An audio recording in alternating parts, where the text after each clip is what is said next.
최근 몇 주 동안 우리는요 다윗의 죄와 또 그의 영적 타락에 대한 그런 말씀을 우리가 함께 나눴습니다. 그리고 앞으로도 한 4주 정도 이것에 관한 그 말씀을 여러분과 함께 나누려고 합니다. 그런데 한 4번 정도 이 다윗의 죄, 어떤 그런 영적 타락에 대한 그 이야기를 나눴는데 앞으로 더 이런 말씀을 나눈다라는 얘기를 이제 들었을 때 아마 여기 계신 우리 성도님들 중에서는 물론 목사님 우리 죄에 대한 거 우리가 들어야 되고 그런데 4주면 충분히 들었다고 생각합니다. 그러니까 더 이상 좀 이거에 대한 얘기하지 말고 그냥 쭉 건너뛰어서 좀 다른 말씀 한번 나눴으면 좋겠습니다라고 생각하시는 분들이 아마 계실 줄 믿습니다. 근데 우리가 사무엘하의 그 말씀을 보면요, 다윗의 여러 화려한 인생, 다윗의 인생을 보면 화려한 그런 인생이 있지 않습니까? 우리의 인생에도 진짜 피크피카 같은 그런 화려한 인생도 있고 또 어려운 그런 눈물의 그런 인생도 있는데, 근데 다윗의 인생 가운데 그런 화려한 인생도 많을 텐데 이 사무엘 하를 보면 11장서부터 18장까지 총 8장에 거쳐서 이 다윗의 죄와 그의 영적 타락과 죄의 결과에 대한 기록을 볼 수 있다는 거예요.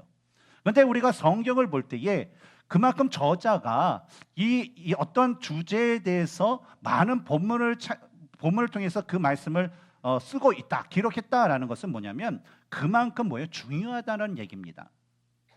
그래서 사무엘하 같은데 8장에 걸쳐서 어떤 다윗의 죄에 대한 문제, 그리고 그 죄에 대한 그 여파에 대한 그 이야기를 기록한 것은 그만큼 하나님께서 죄에 대한 문제를 아주 심각하게 여기시고 또 죄가 우리의 영과 육적인 삶에 아주 큰 영향력을 미치기 때문이라는 것이죠. 저는 이 죄라는 것을 한번 이렇게 어떻게 표현하면 좋을까, 어떻게 비유하면 좋을까라고 생각해 봤는데 한 가지가 완벽하진 않지만 이런 비유가 맞을 것 같아요. 만약에 여기에 큰 유리잔이 있다고 이렇게 보십시오. 그리고 거기에 맑은 물이 가득 찼습니다. 근데 거기에 독을 한 방울을 스포이트로 톡 떨어뜨렸다고 생각을 해봐요. 근데 그것을 우리가 마시게 됩니다. 근데 많은 물에 독이 한 방울 있었기 때문에 우리가 그것을 마신다고 해서 어떤 우리의 몸에 금방 영향을 끼치지는 않을 것입니다. 그런데 매주 우리가 그 독이 하나가 든 그 죄의 독이 들어있는 그 물잔을 우리가 계속적으로 그 독을 제거하지 않고 그것을 날마다 먹게 되면 어떻게 될까요? 그 독은 점점 쌓여서 바로 그 몸을 병들게 하고 또 결국은 그 몸의 생명을 잃어버리게 만든다라는 것이죠. 바로 이 죄라는 것은 바로 작은 죄일지라도 그것이 우리의 삶 가운데, 우리 영 가운데 처음에는 아무런 영향이 없는 것 같다 싶더라도 그것이 죄의 문제가 해결되지 않으면 그것이 계속적으로 쌓여서 우리의 영을 병들게 만들고 우리의 영을 죽게 만드는 결과를 갖게 된다는 것이죠. 특히 이 하나님께서 자신의 마음에 합한 자다라고 일컫는 이 다윗을 통해서 이런 죄에 대한 문제를 계속적으로 얘기하시는 것을 볼 수가 있어요. 물론 가룟 유다 같은 사람한테 죄의 문제 얘기하면 저 죄인 예수님을 팔아먹은 이 배신자 그래서 그것을 우리가 이해할 수 있지만 하나님의 마음에 합한 자다라고 이렇게 성경에서 평가한 이 다윗을 통해서 계속적으로 죄에 대한 것, 그 죄의 영향과 그 자녀들에 대한 그 이야기를 우리에게 주는 이유는 바로 아무리 이 세상 가운데 훌륭하고 하나님의 말씀대로 살아가려 노력한 자라도 이 죄에 대한 문제는 그 누구에게도 예외가 될 수 없고 모두에게 해당되는 문제임을 우리로 하여금 깨닫게 하기 위해서 바로 이 다윗을 통한 그 죄에 대한 말씀을 우리에게 주고 있다라는 것을 우리는 기억해야 될 줄 믿습니다. 따라서 우리는요 이 죄에 대한 그 여러 가지 모습이 있어요. 그래서 우리가 매주마다 우리 한정씩 우리가 다윗의 모습을 보면서 그 죄에 대한 것을 우리가 더욱더 우리가 디테일하게 그것을 나누면서 우리가 이제 죄에서 벗어나서 하나님의 그 공의에 합당한 하나님의 뜻에 합당한 삶을 살아갈 수 있는 그런 삶으로 우리가 결단하고 행하는 우리는 이 시간이 되기를 원합니다. 오늘 그 본문의 말씀에서도요 이에 대한 그런 관련된 말씀이 있습니다. 어떤 관련이죠? 죄에 대한 관련. 오늘 본문의 말씀을 보면요 2가지로 크게 나눌 수가 있어요. 뭐냐면 요압이 다윗을 대하는 이야기, 그리고 또 하나는 다윗이 압살롬을 대하는 그런 이야기, 두 이야기가 중점적으로 나오고 있습니다. 근데 외적으로는 이 이야기를 통해서 요압이 왕인 다윗의 마음을 헤아려 일하는 것, 이런 모습 있잖아요. 1절을 보면 그렇잖아요. 다윗의 마음이 압살롬에게 간 것을 알고 행하는 모습. 이런 사람이 있으면 얼마나 좋을까요? 비즈니스를 하시는 분들은 특히 이런 것에 대해서 공감을 하실 거예요. 주인의 마음을 알고 필요한 것을 다 공급하고 준비하고 일을 잔소리 얘기하기 전에 다 처리한 그런 일꾼. 여러분 좋으시죠? 비즈니스 하시는 분, 그렇죠? 그리고 이제 회사에서도 이런 이제 직원을 두신 분들은 아마 좋을 겁니다. 그래서 요압의 왕의 마음을 헤아리고 하는 것 같고, 또 압살롬이 또 예루살렘에 돌아와서 다윗과 다시 좋은 관계를 맺는 것처럼 우리는 이 이야기를 통해서 그런 느낌을 받을 수 있을 것입니다. 그런데 결과는 어땠을까요? 우리가 미리 알아보면 하나님께서 주신 심판의 말씀처럼 하나님께서 다윗의 집에 주신 심판의 말씀 뭡니까? 칼이 너의 집을 떠나지 아니할 것이다. 근데 이 예언의 말씀처럼 어때요? 이 예언이 이루어지는 대표적인 사건인 압살롬의 반역이 바로 오늘 우리가 나눈 본문에서 시작을 하여서 우리가 다음 주에 나눌 15장에서 이 반역이 일어납니다. 구테타가 일어나고 그리고 나중에 18장에서는 그 죄의 그 결과 압살롬이 죽음을 맞이하는 심판이 내려졌다라는 것을 우리는 볼 수가 있습니다.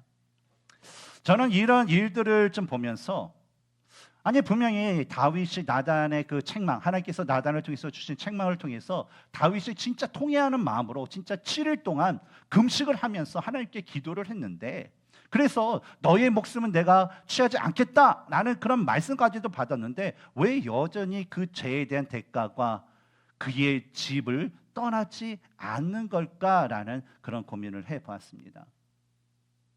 근데 뭐가 문제일까요? 근데 그러면서 한 가지 찾아온 것이 뭐냐면, 우리가 죄에 대해서 회개를 하면요, 여러분 그에 대한 합당한 삶을 살아야 됩니다. 죄라는 것은 뭡니까? 내가 그냥 feel sorry 하고 내가 이렇게 말로 그냥 sorry 하면 이게 회개인가요? 우리 기독교 말하는 것은 그게 회개가 아닙니다. 회개라는 것은 뭡니까? 바로 죄에 대해서 그것을 깨닫고 뉘우치고 그것으로부터 돌이키는 거예요. 그리고 죄에 대한 합당한 대가를 치르고 주님 앞에 돌아오는 것, 바로 이것이 회개입니다. 그래서 다윗의 삶을 보면 회개를 했어요. 그리고 회개한 후에 그가 합당한 삶을, 바로 하나님 중심적인 삶을 살아야 되는데 여전히 하나님 중심적인 삶을 살지 않고 있기 때문에 바로 다윗이 지은 죄, 그 죄로 인해서 그들에게 내려진 그런 예언대로 계속적으로 그의 집안, 그의 자녀들을 통하여서 하나님께서 그 죄의 대가를 치르시게 되었다라는 것입니다.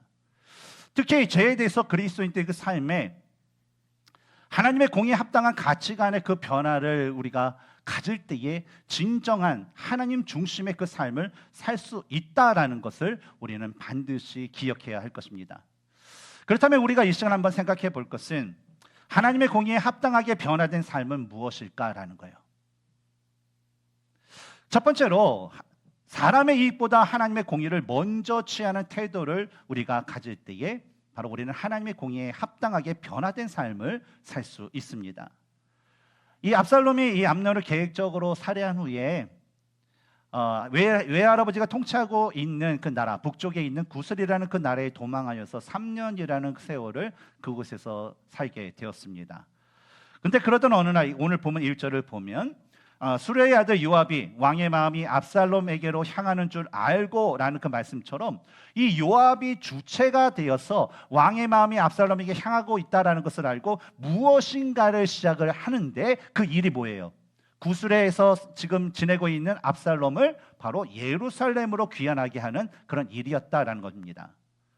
이 요압이라는 사람은요, 이 다윗의 어떤 여정, 다윗이 이스라엘을 세운 데 있어서 진짜 빼놓을 수 없는 그 인물 중에 한 명입니다. 그래서 다윗의 어떤 일대기가 시작되는 어떤 사무엘상 26장 6절부터 이 사무엘 하, 또 또한 11개 솔로몬 그 시대까지 이 요압이라는 이름은요 대략적으로 한 116회 정도가 성경에 언급되고 있습니다. 그리고 우리가 이전에 우리가 알아봤던 대로 이 다윗이 왕권을 굳건하게 하는 역사적인 일에 가장 큰 역할을 했던 사람이 바로 용맹스러운 용사였던 바로 이 요압이라는 그런 사람이었어요. 그런데 우리가 성경을 좀 이렇게 찾아보면 이런 용맹함을 가졌던 이 요압의 이 특징과는 달리 이 성경은요, 바로 요압이 지나친 권력과 또 잘못된 그런 과오를 저지른 인물이다라는 것을 보여주기도 합니다. 그 대표적인 것을 우리가 나누었던 사무엘 하의 그런 말씀에 비춰보면 어떤 사건이 있었나요? 바로 다윗의 통일 이스라엘을 이렇게 이루어 가는 과정 가운데 제일 먼저 남유다의 왕이 되었죠. 그리고 11개의 족속들을 통해서 북이스라엘 이스보셋을 통해서 그 나라가 세워졌습니다. 근데 이 이스보셋을 왕으로 세웠던 사람이 누구죠? 아브넬이라는 군대 장관이었습니다. 사울 때에 아주 용맹한 장수였죠. 근데 이 둘 간에 좀 트러블이 있었어요. 그렇죠? 사울의 그런 첩을 아브넬이 동침함으로 인해서 아브넬 갈등이 있었습니다. 그래서 아브넬이 뭡니까? 그래서 몰래 은밀하게 다윗에게 찾아와서 내가 이곳에 이 나라를 당신에게 바치겠습니다라는 어떤 귀순의 어떤 의사를 밝히게 되죠. 근데 그 아브넬이 왔다라는 그 소식을 알고 요압이 뭐예요? 지난번 전쟁에 내 동생을 죽인 저 원수라고 생각해서 아브넬을 은밀한 곳에 불러내어서 그를 살인하게 됐죠. 또한 최근에는 다윗의 죄 가운데 행했던 요압의 모습은 뭡니까? 바로 다윗의 밀명을 받고 우리아를 죽이는 일에 앞장을 섰던 사람이기도 합니다. 근데 우리아도 어떻습니까? 사실은 요압의 충성스러운 부하 장수였어요. 근데 다윗의 명령에 그 충성스러운 장수를 그냥 전쟁터에 내보내서 은밀하게 죽였을 정도면 어때요? 그는 부하 장수에 대한 사랑보다도 다윗에 대한 충성을 통해서 다윗을 통해서 얻고자 하는 그런 탐욕이 있었던 사람이다라는 것을 우리는 알 수가 있죠. 그런데 이런 요압이 오늘 본문을 보면 주도적으로 무엇을 한다라는 거예요. 그렇죠? 근데 이런 성품을 가진 이 요압이 주도적으로 자기가 무엇을 한다라는 그런 우리가 그 내용을 볼 때에 마음 가운데 어떤 느낌이 듭니까? 긍정적인 마음이 더 들까요? 부정적인 마음이 들까요? 근데 저는 좀 부정적인 마음이 더 많이 들더라고요. 근데 불길한 예감은 틀리지 않는다라는 그 말씀처럼 이 요압이 행한 것은 뭐냐면 자기 스스로가 멀리 떨어진 그런 드고아에서 한 여인을 데려와서 다윗에게 거짓말을 거하게 합니다. 그리고 그 거짓말을 통해서 다윗으로 하여금 압살롬을 예루살렘으로 데리고 오도록 하는 그런 일들을 하게 된다라는 거예요. 요압의 명령을 받은 이 여인에 대해서 2절에서 지혜로운 여인이다라고 얘기합니다. 근데 여기서 말하는 이 지혜로운이라는 것은 우리가 지난주에 나눴던 13장에서 요나답을 설명했던 요나답을 뭐라고 설명했죠? 강교한 자다라고 했잖아요. 근데 그 강교한이라고 번역된 그 원어 단어와 동일한 단어예요. 그래서 여기서 말하는 것은 지혜롭다라고 번역을 했지만 사실 지혜롭게 강교하다라는 그런 의미입니다. 그래서 이 여인이 13장에 나오는 이 요나답과 다른 점이 있다면 이 요나답은요 하나님께서 주신 그 지혜를 이제 강교한 방법, 악의적인 그런 방법, 목적을 위해서 써요.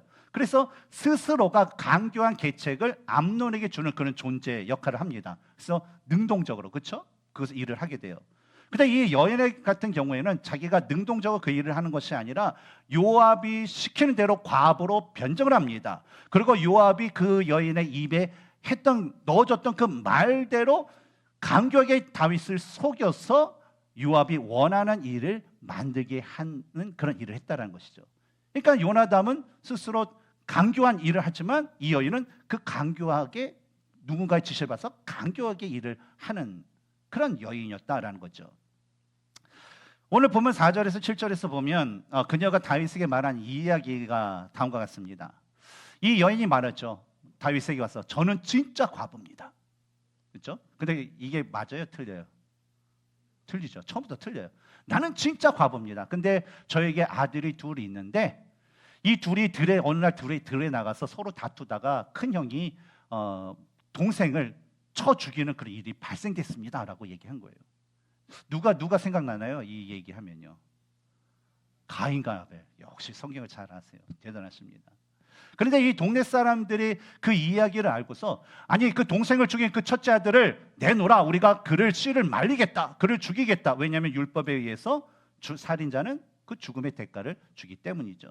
근데 이 여인이 다윗 왕이요, 저에게 남은 아들은 이 하나밖에 없어요. 그래서 내 남편도 죽고 이제 둘째 아들 죽고 이게 이 큰 아들을 통해서 이제 다윗 집안의 가문을 이어내고 씨를 남편의 그 씨를 이어서 받아야 되는데 사람들이 이거 죽이려고 합니다. 그러니까 이건 너무나도 억울합니다. 그러니까 저를 봐서라도 좀 아이들을 살려주세요라는 그런 애원을 했다라는 거죠. 근데 요압이 여인에게 시킨 이 이야기를 보면요, 다윗에게 비유를 전하고자 하는 그런 메시지가 있었어요. 첫 번째 무슨 메시지냐? 바로 살인이 우연적으로 일어났다라는 그런 메시지를 주고자 하는 거예요. 여인이 말한 것에 대해서 보면 두 아들이 말리는 사람이 아무도 없는 들에서 싸웠습니다라고 얘기하는 거예요. 이 말의 뜻은 뭐냐면 만약에 그 둘이 들에서 싸울 때에 누군가가 중간에서 중재하는 사람이 있었더라면, 싸움을 말리는 사람이 있었다면 형이 동생을 때려 죽이는 그런 일은 발생하지 않았다는 거예요. 근데 이 이야기를 통해서 그가 전하고자 하는 것은 뭐냐면 암논과 압살롬의 싸움 중에서도 누가 중재하는 사람이 없었다는 거예요. 만약에 그 중재하는 사람이 있었다면 서로 간의 그 다툼이 살인으로 이어지지는 않았다는 거예요. 그러니까 중재하는 사람이 없었기 때문에 이게 우연찮게 accidentally 어때요? 그냥 살인으로 이어졌다라는 그런 메시지를 전한 거죠. 또 두 번째 메시지는 이렇습니다. 가문의 대를 이을 아들은 살려줘야 된다라는 거예요. 여인이 말한 그들이 내게 남아있는 숯불을 꺼서, 그렇죠? 숯불이라는 큰 아들을 얘기하죠. 내 남편의 이름과 씨를 세상에서 남겨주지 아니하겠나이다 라고 얘기합니다. 이것은 뭡니까? 과부에게는 가문을 이을 그 아들이 이제 이 큰 아들 한 명밖에 없는데 그 아들을 사람들이 죽이려고 하는데 이것은 옳지 않다라는 그런 말이에요. 근데 이 이야기를 통해서 비록 압살롬이 암논을 죽였지만 이제 당신을 이어서 왕위 계승을 이을 사람이 누굽니까? 바로 압살롬이라는 거예요. 물론 이 다윗이 낳은 그 아들 중에서 압살롬 셋째 아들이라고 했죠. 근데 둘째 아들은 아비게일을 통해서 낳은 아들인데 더 이상 아들을 낳았다라고 했는데 성경에 기록된 것이 없기 때문에 아마 이미 죽었을 것이다 라고 보는 거죠. 그래서 이 압살롬이 당신의 왕위를 계승할 그런 제일 유력한 사람인데 이 아들이 큰 형과 다툼 가운데 그를 액시던트리 죽이게 되었는데 이것을 율법의 잣대로 평가해서 그를 죽인다라는 것은 잘못됐고 그의 신분을 고려해서 살려주는 게 맞습니다라는 그런 메시지를 바로 이 비유를 통해서 전하게 되었다라는 것이죠. 근데 이 다윗이요, 참 어느 순간서부터 참 이 영적 불변력이 없어요. 그렇게 이제 요압이 이 여인을 통해서 얘기했는데도 불구하고 이 다윗은 그 메시지를 깨닫지 못합니다. 그저 이 과부의 그 이야기냐 그걸 듣고 내가 그 아들을 내가 죽여주겠다라고 해요. 근데 이 여인은 참 대단해요. 또 진짜 내 아들을 진짜 죽여줄 겁니까? 여러분이 이야기를 하니까 다윗이 11절에서 여호와께서 살아계심을 두고 맹세하노니 내 아들의 머리카락 하나도 땅에 떨어지지 아니하리라. 이것은 이제 구약적으로 진짜 어떤 확신, 내가 반드시 싣겠다라는 그런 의미를 담긴 그런 약속의 말입니다. 근데 이런 약속까지 받아들이게 돼요. 그런데 또 그 여인은 그러면 아유 감사합니다 가면 되는데 더 담대하게 다윗에게 나가서 압살롬의 이야기를 이제 본격적으로 하게 돼요. 그러고 나서 하는 말이 이 일을 시키니가 당신의 충성스러운 종인 요압이 제게 시킨 것입니다라는 것을 밝히게 됩니다. 그러니까 이 여인은 지혜로운데 어떻게 돼요? 아주 지혜롭게 간교한 모습, 진짜 과부이냐 거짓을 하고 거짓말을 진짜이냐 이렇게 하면서 속이는 그런 여인이었다라는 거죠.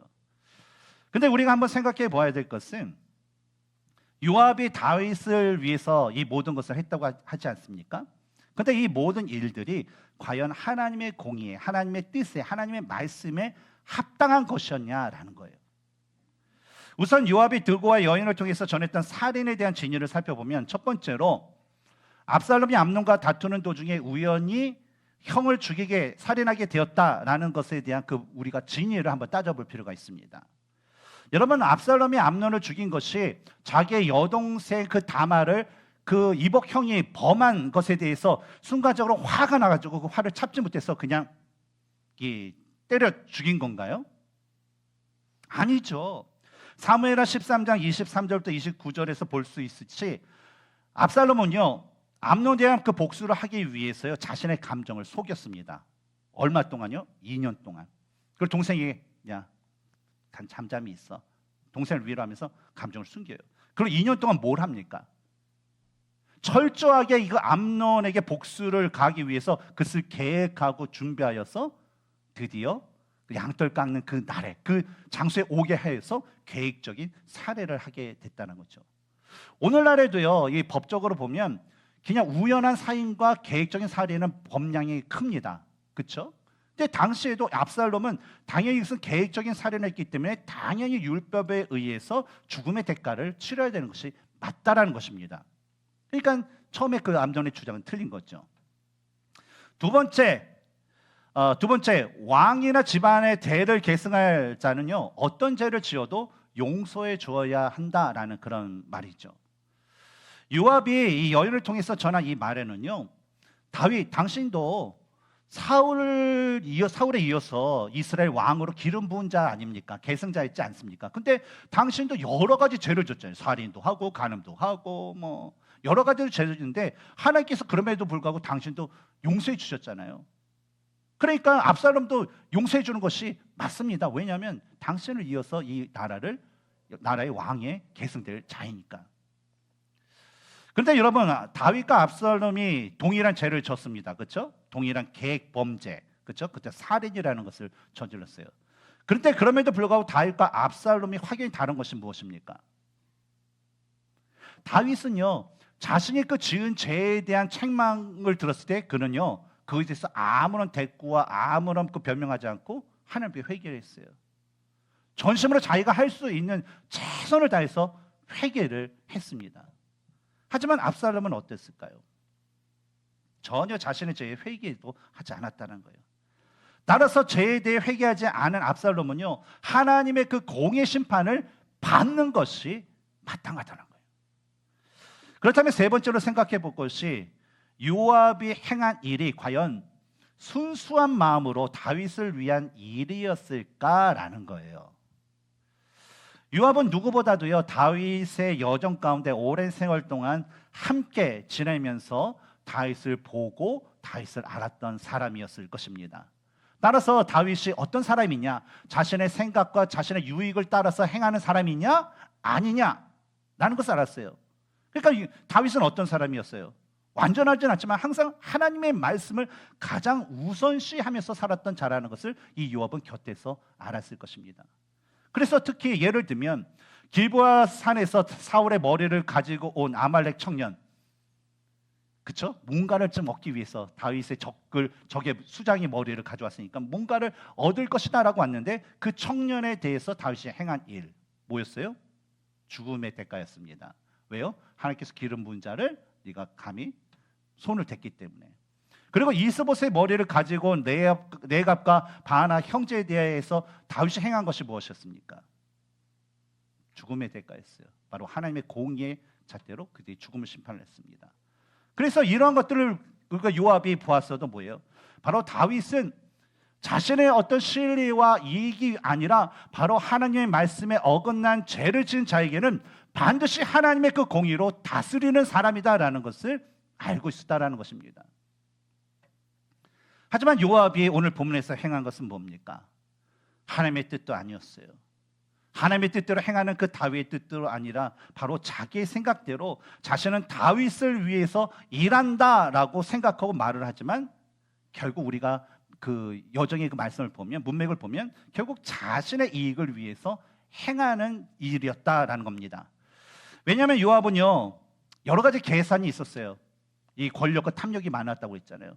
근데 지금 다윗은요, 어떻습니까? 지금 노인이 돼가고 있어요. 지금 연로하고 좀 딱 보니까 이 총명도 좀 떨어져요. 그렇죠? 눈이 흐리고, 그쵸, 마음이 굽고. 그러니까 자꾸만 이게 탁탁, 이 젊었을 때 탁탁 이게 없어요. 그러다 보니까 이 왕의 계승 리을자가 이 압살롬이고, 압살롬 보면 뭡니까? 생긴 것서부터가 사람들이 호감이 있고 인물이에요, 진짜. 그렇죠? 그러다 보니까 이 압살롬을 데려다가 다윗에 이어서 왕으로 세우게 되면 자신은 나중에 왕이 될 그 압살롬으로부터 얻는 유익이 많을 것이다, 권력이 많을 것이다 라고 생각했기 때문이라는 거죠. 결국 요압은 뭡니까? 하나님의 어떤 공의보다는 자신의 그 이익을 위해서 그저 다윗을 이용하였을 뿐이라는 거예요. 하나님의 사람이 어떠한 일을 할 때에 하나님의 공의에 따라서 일을 하게 되면요, 그 가운데 죄에 대한 회개가 일어나고 회개를 통해서 구원의 역사가 일어납니다. 그러나 사람이 어떠한 일을 할 때에 하나님의 공의보다 인간의 이익에 따라서 일을 할 때는요, 더 큰 죄악에 빠지게 되어 결국 멸망의 심판을 받게 됩니다. 이것은 우리 다윗의 인생을 보더라도, 또한 성경에 나오는 많은 믿음의 그런 선조들의 모습, 그 과오를 보더라도, 또 우리가 지켜보는 많은 믿음의 그런 주위에 있는 그 사람의 모습을 봐도 동일한 결론이 있다라는 것을 우리는 알 수가 있어요. 따라서 우리는 하나님의 백성으로, 우리는 그리스도인으로서 우리는 어떠한 일을 할 때에 인간의 이익이 하나님의 공의보다 절대로 앞서지 않도록 계속적으로 우리 자신을 점검하고 살피면서 진짜 우리가 주님의 뜻대로, 주님의 뜻에 맞는 그 공의에 합당한 그런 모습을 가질 수 있도록 우리는 최선의 삶을 살아야 될 줄 믿습니다. 두 번째로 우리가 하나님의 공의에 합당한 삶을 살기 위해서는요, 사람의 감정보다 하나님의 공의를 먼저 취하는 태도를 가져야 할 줄 믿습니다.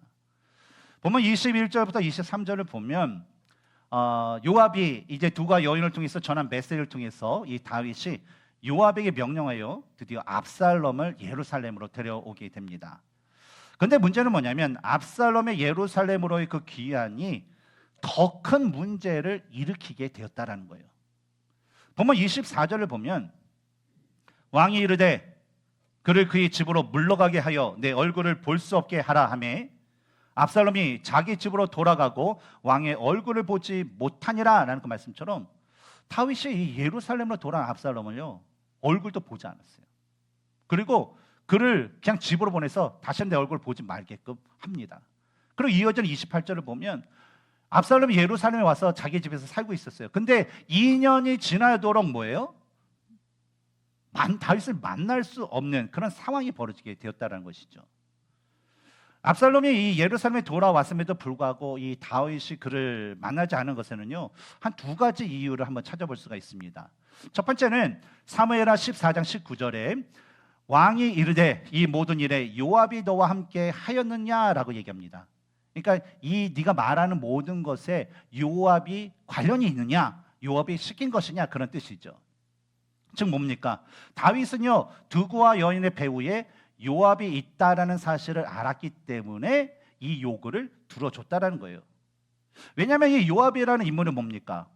아브넬을 죽일 때도 그렇고 진짜 다윗 왕의 허락이 없는데도 다윗은 그를 받아주려고 했는데 왕의 허락도 없이 암살을 할 정도로 아주 독단적이고 야심이 가득한 인물이었어요. 또한 반면에 이 요압이라는 사람은요, 다윗을 대신하여서 여러 전쟁에 가서 승리를 얻는 개선장군으로서 많은 백성들의 인기를 받았던 그런 용사였다는 거예요. 그러니까 개인적으로 야심도 많고 과격하고 또한 백성들의 인기를 받아서 어떤 그런 힘을 갖고 있으니까 다윗이 요압의 뜻을 그냥 무시 못했다라는 것입니다. 그래서 압살롬을 예루살렘으로 돌아오도록 한 것은 뭐냐면 그냥 다윗에게 있어서 압살롬의 거주지를 구술해서 어디로 옮겨요? 그냥 예루살렘에 그냥 옮겨줬을 뿐이에요. 그래서 그 이상, 그 이하도 없었다라는 것이 우리가 첫 번째로 찾아볼 수 있는 그 이유라는 거죠. 두 번째로 사무엘하 13장 39절에 보면 다윗 왕의 마음이 압살롬을 향하여 간절하니라는 그 말씀을 볼 때에 이 다윗의 마음에는요, 이 압살롬이 저지른 죄에 대한 분노, 그리고 이 아들에 대한 그 애정이 서로 교차되어서 분노, 이 어떤 그 행위를 따라서 어떤 화가 나는 것과 그 아들을 사랑하는 이 두 마음이 교차돼서 어느 것을 잡아야 될지 모르는 그런 갈팡질팡하는 그런 순간이었기 때문이다라는 거예요. 근데 이전에 다 이런 것이 우리가 일리가 있는 것은 뭐냐면 다윗의 자녀들에게 행했던 그런 모습을 보면 우리가 쉽게 그것을 이해할 수 있어요. 암논이 다말에게 범한 짓에 대해서 다윗은요 화를 냈습니다. 어떻게 그런 일이 있었어? 그런데 그 외에는 암논에 대해서 아무런 조치도 하지 않았어요. 왜 그렇죠? 그가 왕위 계승 첫째 아들이었기 때문에. 그래서 왕위 계승자인 아들에 대한 마음이 크다라는 것을 우리는 알 수가 있는 거죠.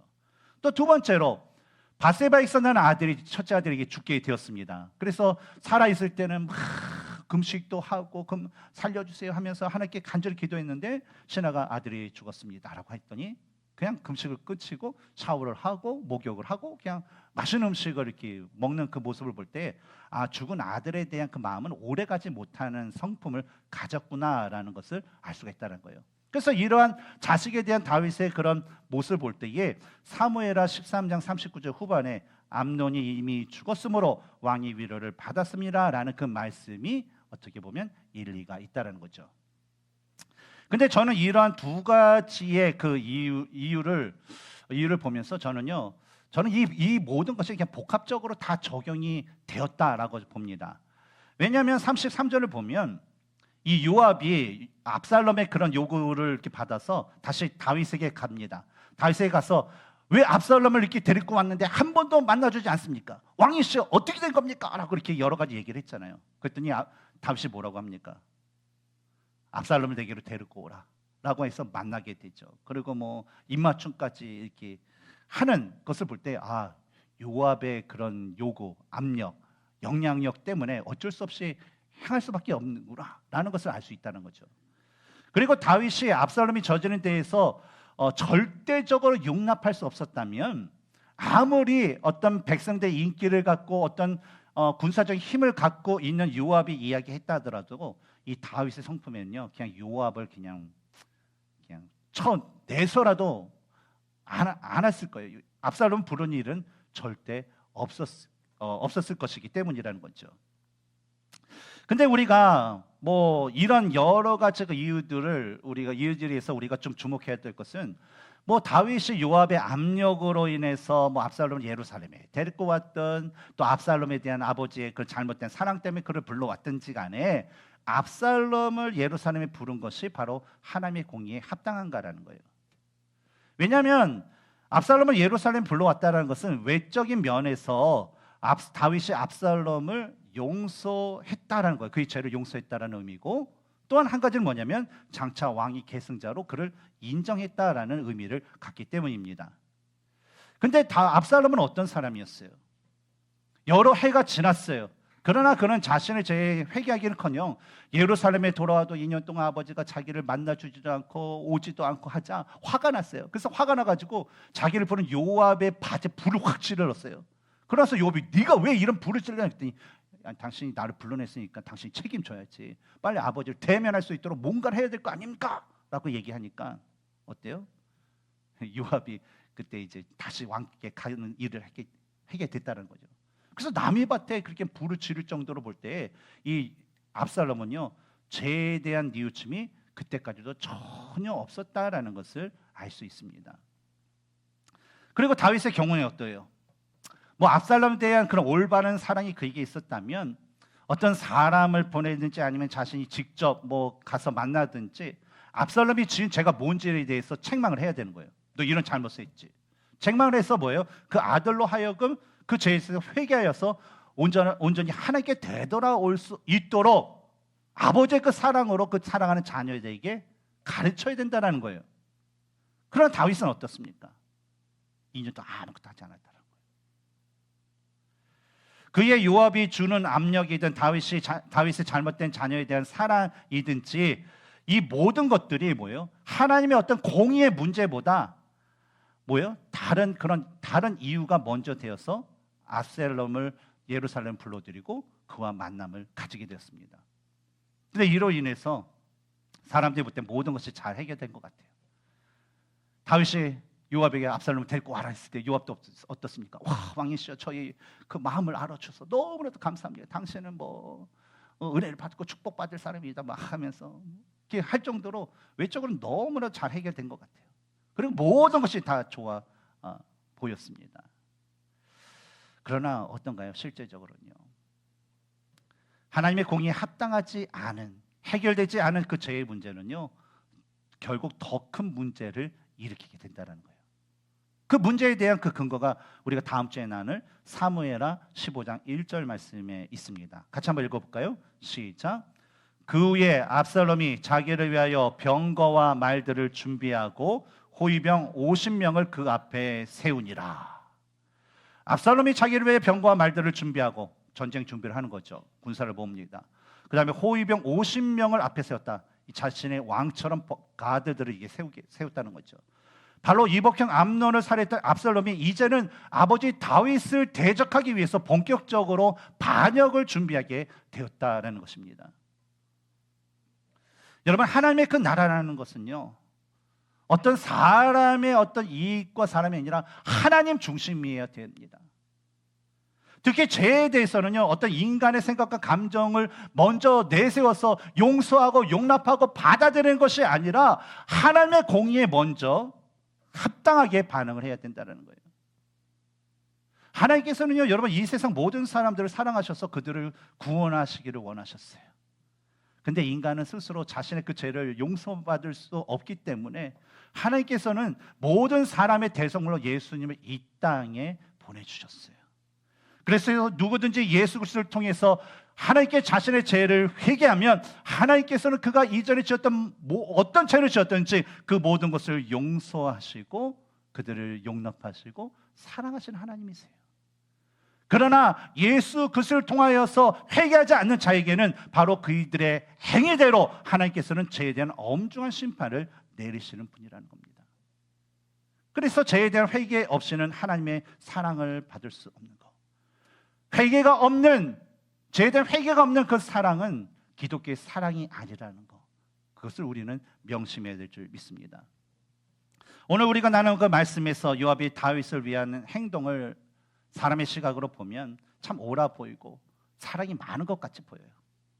또한 다윗이 압살롬을 예루살렘에 불러서 2년 만에 그를 안고 서로 입맞춤하고 이 화해하는 그 모습은요, 사람의 그 모습으로 볼 때는요, 진짜 어떤 사랑이 이루어지고 회복되는 것처럼 보일 것입니다. 근데 여러분, 오늘 본문의 말씀을 보면요, 그 어느 곳에서 다윗이 압살롬을 가리켜서 나의 아들이라고 칭한 것이 없어요. 뭐라고 얘기합니까? 청년 압살롬을 데리고 와라. 그리고요, 반대로 압살롬이 다윗을 가리켜서 아버지라고 얘기한 것이 없습니다. 이것은 뭘 뜻할까요? 그들이 외적으로는 화해의 제스처를 취했지만 그들 안에 진정한 모습은 진정한 어떤 회개와 용서와 화해가 그들 가운데는 없었다라는 것을 의미한다는 거예요. 여러분, 우리가 신앙생활을 할 때도 마찬가지입니다. 이 세상 일이라는 것은요, 해를 거듭하면 거듭할수록 전문가가 돼요. 그래서 처음 우리 미국에 와서 한국에서 해보지 않은 일을 우리가 했잖아요. 하다 보면요, 전문가가 돼요. 저도 이 몇 가지를 해보니까 전문가가 됩니다. 그래서 그 지식이 아직까지도 쌓여 있어요. 근데 여러분, 신앙이라는 것은요, 이 해를 거듭하면 거듭할수록 전문가가 되는, 그러니까 참 신앙을 갖기라는 것은 상당히 쉽지 않다라는 거예요. 오히려 해를 거듭하면 거듭할수록 우리가 교회에 쓰는 것은 아는 것이 많고 또 교회 삶에 익숙하기 때문에 어떤 종교적인 모습으로 그냥 남들 눈에는 훌륭해 보일 수 있는 종교인은 될 수가 있습니다. 훌륭한 종교인. 그러나 참된 신앙이 되는 경우는 쉽지 않다라는 거예요. 왜 그렇습니까? 여러분, 참된 신앙이라는 것은 내가 교회 몇 년 다닌다고 참된 신앙이 되는 것이 아니에요. 바로 하나님의 그 나라에서 하나님을 뵐 때까지 하나님의 주신 그 사랑 때문에 더욱더 자신의 것을 내려놓고 하나님의 공의 때문에 자신의 그 죄를 회개하고 하나님의 긍휼을 구하면서 진짜 나의 마음과 생활과 모든 이 여정 가운데 하나님 중심적으로 사는 사람, 이런 사람들이 참된 신앙인이기 때문입니다. 근데 하나님 중심적인 삶을 살지 않는 사람, 이 사람은 참된 신앙이 아니죠. 왜냐하면 세상 가운데 발을 부추기고 있는데.